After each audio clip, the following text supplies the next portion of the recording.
శ్రీ మాత్రే నమః. నమస్కారం. నేను పండిట్ సూర్యప్రకాష్ను. 19 మార్చి 2026 నాడు ఉగాది వచ్చేస్తోంది. శ్రీ పరాభవ నామ సంవత్సరం ప్రారంభం అవుతోంది. ఈ సంవత్సరాధిపతి కుజుడు అంటే అంగారకుడు, శక్తి మరియు ధైర్యానికి గ్రహం. ఈ సంవత్సరపు నవనాయకులలో రాజు గురుడు, మంత్రి కుజుడు, సేనాధిపతి చంద్రుడు. మిథున రాశి వారికి ఇది చాలా ప్రత్యేకమైన సంవత్సరం. ఎందుకంటే గురుడు మీ లగ్నంలోనే ఆశీర్వదిస్తున్నారు. ఆదాయం 8, వ్యయం 11. అంటే ఆదాయం బాగానే ఉంటుంది, కానీ ఖర్చులు ఎక్కువ. జాగ్రత్తగా డబ్బు నిర్వహణ చేయాలి. రాజపూజ్యం 1, అవమానం 7. అంటే గౌరవం తక్కువగా ఉంటుంది, అవమానాలు ఎదురయ్యే అవకాశం ఉంది. కానీ ధైర్యంగా ఉండండి. వృత్తిపరంగా 10వ భావంలో శని ఉన్నారు.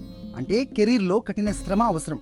త్వరగా ఫలితాలు రావు, కానీ నిజాయితీగా పనిచేస్తే ఆ ఫలితాలు శాశ్వతంగా ఉంటాయి. ఆర్థికంగా జూన్ నుండి అక్టోబర్ మధ్య గురుడు ద్వితీయ భావంలో అంటే ధనస్థానంలో ఉంటారు. ఈ కాలంలో ఆదాయం పెరుగుతుంది. ఆరోగ్యం విషయంలో రాహువు 9వ భావంలో ఉన్నందున జీర్ణ సమస్యలు రావచ్చు. జాగ్రత్తగా ఉండాలి. సంబంధాల విషయంలో చంద్రుడు సేనాధిపతిగా ఉండడం వల్ల కుటుంబంలో ఐక్యత పెరుగుతుంది. అనుకూలమైన నెలలు శ్రావణం మరియు మార్గశిరం. ఈ సమయంలో శుభకార్యాలు చేయవచ్చు.